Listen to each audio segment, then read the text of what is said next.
ओम नमस्ते साथियों, मैं हूं मनीष तंवर और हम पढ़ रहे हैं महर्षि दयानंद सरस्वती जी की जीवनी।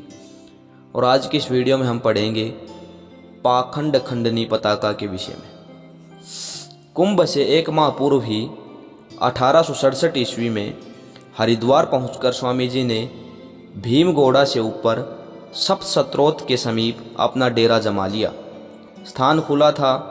सत्य का मंडन करने के लिए स्वामी जी ने वहाँ पाखंड खंडनी नाम की पताका खुले आकाश में फहरा दी। इस स्थान को इस समय मोहन आश्रम के नाम से जाना जाता है। जिस स्थान पर पताका फहराई थी वहाँ आर्य समाज द्वारा एक स्मृति स्तंभ का निर्माण करा दिया गया है। अपने व्याख्यानों में उन्होंने सांप्रदायिकता पर गहरी चोट करते हुए पूरी शक्ति के साथ अवतारवाद, मूर्ति पूजा और श्राद्धों का खंडन किया। इससे पूर्व लोगों ने ऐसे तर्कपूर्ण वक्तव्य नहीं सुने थे, अतः प्रतिदिन उनके उपदेशों को सुनने के लिए भीड़ बढ़ती ही चली गई। पौराणिक जगत में हलचल मच गई। बहुत से पौराणिक साधु और ब्राह्मण स्वामी जी से शास्त्रार्थ करने पधारे, परंतु उनके धारा प्रवाह संस्कृत बोलने और प्रबल तर्कों के सामने कोई टिक न सका। पूरे मेले में जहाँ देखो स्वामी दयानंद की पाखंड खंडनी पताका की ही चर्चा थी। पौराणिक विद्वानों ने जब स्वामी जी के तर्क और प्रमाणों का उत्तर नहीं दिया गया तो वे गाली गलौज पर उतर आए, उनके विरुद्ध वक्तव्य देने आरंभ कर दिए। कुछ उन्हें नास्तिक कहने लगे, परंतु स्वामी जी इन सब की उपेक्षा कर अपने प्रचार कार्य में लगे रहे। स्वामी जी सोचते थे कि इस मेले के अवसर पर उपस्थित पंडितों और साधुओं को वे सत्य की राह पर ला सकेंगे, परंतु वे उस समय निराश हुए जब उन्हें परिणाम आशा के अनुरूप नहीं मिले। उस महाकुंभ में उन्हें कोई भी ऐसा संत, सन्यासी और विद्वान नहीं मिला जो सत्य की हामी भरने के लिए तैयार हो। लोग वेद विमुख हो रहे थे। उन्होंने अभी तक वेदों के दर्शन तक न किए थे। ऐसे लोग स्वामी जी के पास वेद की प्रतियां देखकर आश्चर्यचकित थे, परंतु अज्ञान के अंधकार की परतें हटाने का साहस कोई नहीं जुटा पा रहा था। ऐसा कोई न था जिसके हृदय में देश के दीन दुखियों के प्रति स्नेह भावना हो।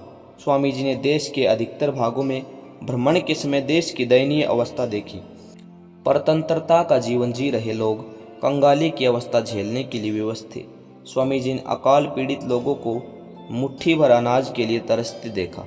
पहाड़ी प्रदेशों में कोल संथालों की दयनीय दशा देखकर उनका हृदय द्रवित हो उठा।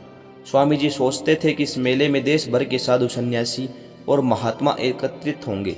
वे उन्हें झकझोर कर जागृत कर देंगे, जिससे वे देश की दशा सुधारने में प्रवृत्त हो जाएंगे। लोग उनमें रुचि लेंगे।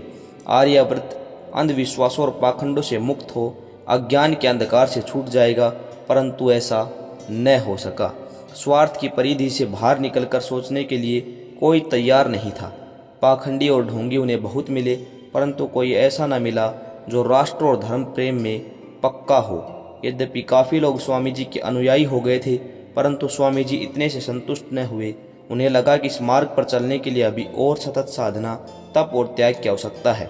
उन्होंने अविलंब एक लंगोट और कोपीन को छोड़ सब कुछ उसी मेले में बांट दिया। पुस्तकें तक उन्होंने अपने पास नहीं रखी। एक स्वर्ण मुद्रा, मलमल का थान और महाभाष्य की प्रति अपने गुरु दंडी स्वामी श्री विरजानंद जी के लिए मथुरा भेज दी। सत्य के प्रति तथा कथित संतों की उपेक्षा वृत्ति देखकर स्वामी जी ने एक बार तो मौन धारण कर लिया। सिंह की तरह दहाड़कर सत्य का पक्ष रखने वाले संत ने काफ़ी समय शांत भाव से चिंतन में बिताया, परंतु मन में निश्चय था कि अपना संपूर्ण जीवन लोक हितार्थ, जन कल्याण, जन जागरण करते हुए व्यतीत करेंगे। कुछ समय पश्चात उन्होंने हरिद्वार छोड़ दिया। वहाँ से शुक्रताल, परीक्षितगढ़, कर्णताल, फर्रुखाबाद होते हुए भाद्रपद संवत 1924 में अनूप शहर पधारे। नर्मदेवेश्वर मंदिर के समीप सती की मढ़ी में ठहरे। ओम।